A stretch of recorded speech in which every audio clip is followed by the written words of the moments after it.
শ্রী মায়ের ১০৮ নামের ৭৯ এবং ৮০তম নাম দুটি হল যথাক্রমে মুক্তিদাত্রী এবং প্রাণদাত্রী। ১৩৪৭ সনে টিবি রোগে আক্রান্ত হওয়ায় সুচিকিৎসার জন্য শ্রী শ্রী মায়ের পরম আদরের রাধুকে কাশীতে নিয়ে যাওয়া হয়।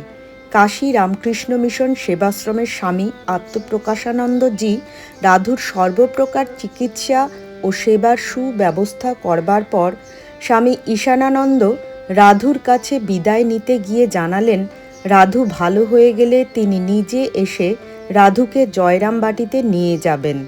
উত্তরে রাধু বলল, গোপালদা, তুমি কাশীতে রেখে যাচ্ছ কারণ কাশীতে মরলে আমার মুক্তি হবে। এতদিন মায়ের কাছে থেকে এই বুদ্ধি হলো তোমার? যিনি জন্মাবধি আমার সব ভার নিয়ে সকল ব্যবস্থা করেছেন, তাঁর সেই ঘরখানিও আমার ব্যবহারের জন্য জীবনসত্ত্ব করে গেছেন। আমি তাঁর চির আশ্রিত। তিনি কি আমার মুক্তির ব্যবস্থা করেননি? আমি যদি আস্থা করেও পড়ে মরি, আমার মুক্তি তাঁর কৃপায় আমার হাতের মুঠোয়। সেজন্য তোমাকে ভাবতে হবে না দাদা। স্বামী ঈশানানন্দের কথায় রাধুর সেই দৃঢ় বিশ্বাসের দৃপ্ত ঘোষণা আজও আমার কানে ধ্বনিত হইতেছে। একবার শ্রী গিরিশচন্দ্র ঘোষ জয়রামবাটিতে স্নানান্তে শ্রী শ্রী মাকে প্রণাম করে ওপরে তাকাতে মাতৃমুখ দর্শন করে চমকে উঠে বললেন, মা তুমি? তাঁর এই বিস্ময় প্রকাশের সাথে তাঁর যৌবনের একটি ঘটনা জড়িত। একদা বিসূচিকা রোগে আক্রান্ত হয়ে তিনি তখন মৃত্যুশয্যায়। হঠাৎ স্বপ্নে এক জ্যোতির্ময়ী মাতৃমূর্তি আবির্ভূতা হয়ে তাঁর মুখে মহাপ্রসাদ দিয়ে বললেন, খাও। স্বপ্নভঙ্গে গিরিশ অনুভব করলেন জিহ্বায় তখনও প্রসাদের স্বাদ লেগে আছে। ক্রমে তিনি সুস্থ হয়ে উঠলেন।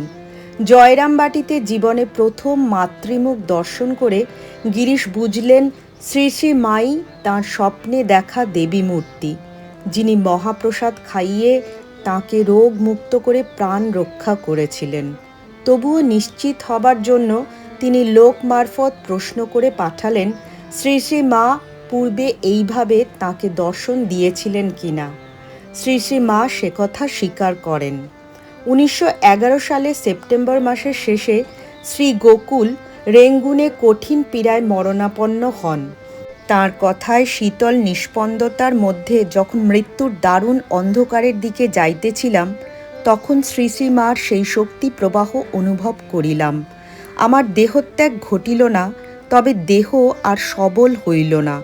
কলকাতায় ফিরে আসার পর তিনি মাঝে মাঝে উদ্বোধনে মাকে প্রণাম করতে যেতেন এবং বিশ্বাস করতেন যে মায়ের কৃপাতেই তাঁর দেহ আবার সুস্থ হয়ে উঠছে।